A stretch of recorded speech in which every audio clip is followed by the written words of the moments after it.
So hello everyone, आज की इस वीडियो में हम लोग ड्रिफ्ट वेलोसिटी के लिए एक्सप्रेशन को डिराइव करने वाले हैं। सबसे पहले हम लोग समझेंगे कि आखिर ये ड्रिफ्ट वेलोसिटी होता क्या है। जनरली होता क्या है ना कि एक मेटल को हम लोग ये मेटल का एक पीस ले रहे हैं। तो होता क्या है कि मेटल में एटम्स मौजूद होता है और इस एटम्स के पास में क्या होता है ना कि इलेक्ट्रॉन्स, फ्री इलेक्ट्रॉन्स मौजूद होता है मेटल्स के अंदर में। और ये इलेक्ट्रॉन जो होता है ना, वो इस मेटल कंडक्टर के अंदर में क्या करते रहता है कि मूव करते रहता है। ये मूव करता क्यों है? थर्मल एनर्जी की वजह से। ठीक है, थर्मल एनर्जी की वजह से ये सारे इलेक्ट्रॉन्स बहुत ही हाई स्पीड के साथ में मूव करते रहते हैं।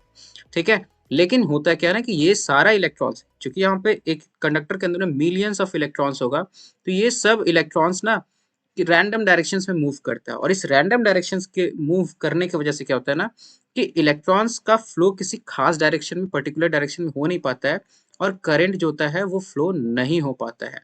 ठीक है, कोई करंट फ्लो नहीं होता है। तो अब क्या करते हैं ना कि हम लोग क्या करते हैं कि इसी कंडक्टर के अंदर में एक पोटेंशियल डिफरेंस के सोर्स को कनेक्ट कर देते हैं, मतलब एक बैटरी या सेल को कनेक्ट करते हैं। तो होता क्या है कि एक तरफ पॉजिटिव टर्मिनल कनेक्ट करते हैं और दूसरी तरफ नेगेटिव टर्मिनल। तो इसके कारण एक इलेक्ट्रिक फील्ड जनरेट होता है पॉजिटिव टू नेगेटिव। अब इसके कारण क्या होता है कि जो इलेक्ट्रॉन्स था, ठीक है, जो कि अब रैंडम डायरेक्शन में मूव कर रहा था, उसमें इलेक्ट्रिक फील्ड के कारण क्या होगा ना, एक फोर्स लगता है जस्ट इलेक्ट्रिक फील्ड के ऑपोजिट डायरेक्शन में। और इस फोर्स के लगने के कारण क्या होता है ना कि अब इलेक्ट्रॉन ना जिस पाथ को पहले फॉलो कर रहा था, पहले वो कोई रैंडम सा पाथ को फॉलो कर रहा था, ठीक है, अब क्या करता है ना कि वो थोड़ा सा अपने से पाथ से थोड़ा ड्रिफ्ट हो जाता है, थोड़ा इस तरफ पॉजिटिव टर्मिनल की तरफ मूव कर जाता है वो। ठीक है, और इसके कारण क्या होता है ना कि थोड़ा सा वो आगे की तरफ मूव कर जाता है। ठीक है, और इसी तरीके से हर बार डिफरेंट कॉलिजन्स में वो थोड़ा और आगे घसकते चला जाता है।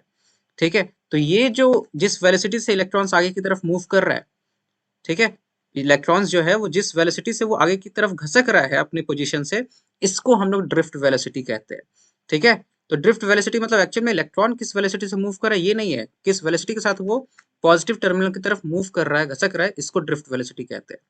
ठीक है, तो अगर हम लोग शुरुआत में मान लें कि हर एक इलेक्ट्रॉन के पास कुछ ना कुछ वेलोसिटी था थर्मल एनर्जी की वजह से, तो पहले इलेक्ट्रॉन के पास मान लेते हैं u1 वेलोसिटी था, दूसरे के पास u2 था, तीसरे के पास u3 था, ऐसे ही करके n पार्टिकल्स के पास un वेलोसिटीज होगा।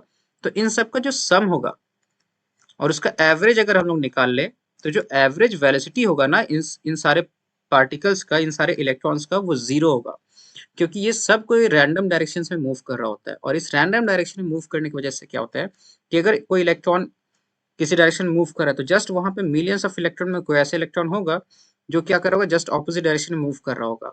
इसीलिए इन सब का जो इनिशियल वेलोसिटीज का सम होता है वो जीरो होता है।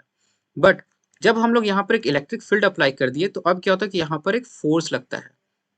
और ये जो फोर्स लगता है, हम लोग जानते हैं कि इलेक्ट्रिक फील्ड की वजह से जो फोर्स लगता है वो क्या होता है, Q times of E vector होता है। यहाँ पर जो चार्ज है वो एक इलेक्ट्रॉन है, और इलेक्ट्रॉन पे फोर्स जो होता है वो जस्ट इलेक्ट्रिक फील्ड के ऑपोजिट डायरेक्शन में लगेगा। तो यहाँ पे ये माइनस साइन हम लोग ऐड कर देते हैं। अब इस फोर्स की वजह से वहां पर क्या होगा, एक एक्सेलरेशन प्रोड्यूस होगा, और इसी एक्सेलरेशन की वजह से उसके अंदर में क्या होगा, ड्रिफ्ट हो रहा था इलेक्ट्रॉन्स। तो यहाँ पर चूंकि हम लोग जानते हैं कि फोर्स बराबर क्या होता है, फॉर्मूला एम ए, तो यहाँ से एक्सेलरेशन बराबर क्या लिख सकते हैं, फोर्स बाय मास। तो यहाँ से फोर्स का वेलोसिटी का हम लोग टर्म क्या लाए थे, minus of E vector by M.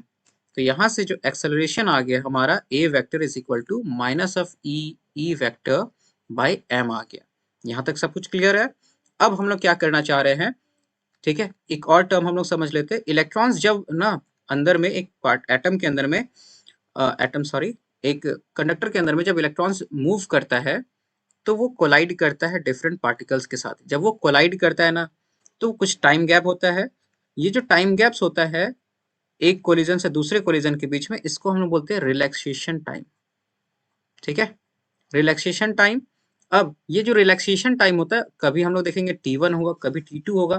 तो ये एवरेज टाइम निकाला जाता है किसी एक इलेक्ट्रॉन का, क्योंकि कभी T1 है, कभी T2 है, तो कभी T3 है, हर बार अलग अलग टाइम होगा। तो इन सबका एक एवरेज टाइम होता है रिलैक्सेशन टाइम, जिसको हम लोग टाउ से डिनोट करेंगे।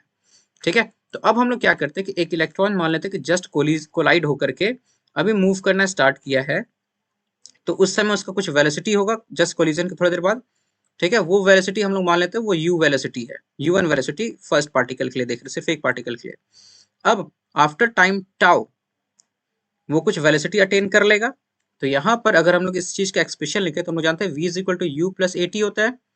तो यहाँ से v1 पार्टिकल के लिए क्या हो जाएगा, v1 is equal to u1 vector plus acceleration, और टाइम जो यहाँ पर ले रहा है वो हम लोग टाइम ले रहे हैं टाउ के बराबर।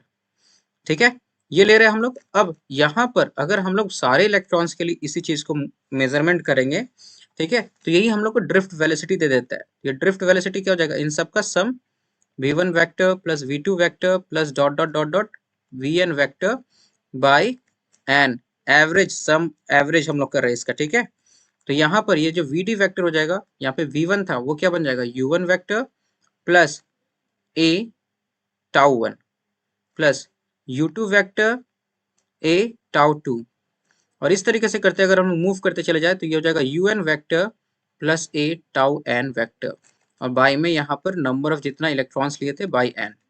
अब यहाँ से अगर हम लोग u1 u2 को हम लोग साइड करें तो u1 plus u2 plus dot dot dot dot un vector आ जाएगा और बाई में n हो जाएगा, प्लस दूसरा जो टर्म है a tau 1 a tau 2 a tau n, इन सबको अगर एक साथ ले लें तो a कॉमन आ जाएगा, यहाँ बचेगा टाउ 1 प्लस यहाँ पर ये a वेक्टर पर ये a वेक्टर है, तो tau 1 plus tau 2 plus dot dot dot tau n by n हो जाएगा। इन सब का सम हम लोगों ने देखा था ये जीरो हो जाता है, तो ये जीरो हो गया, प्लस एक्सेलरेशन का हम लोगों ने टर्म निकाला था जस्ट, ये था minus of e by m, और यहाँ पर जो सबका relaxation time of first electron second electron इन सब का एवरेज निकल रहा है, तो इस एवरेज रिलैक्सेशन टाइम को टाउ से डिनोट कर दे अगर हम, तो ये टाउ आ जाएगा। तो यहाँ से जो ड्रिफ्ट वेलोसिटी होगा इसका जो एक्सप्रेशन आ जाएगा वो minus of E vector by m tau हो जाएगा। आई होप कि ये कंप्लीट डेरिवेशन जो है वो समझ में आया। अगर कोई डाउट हो तो प्लीज कमेंट सेक्शन में बताएं। मिलते हैं हम लोग नेक्स्ट वीडियो में, तब तक के लिए take care and good bye.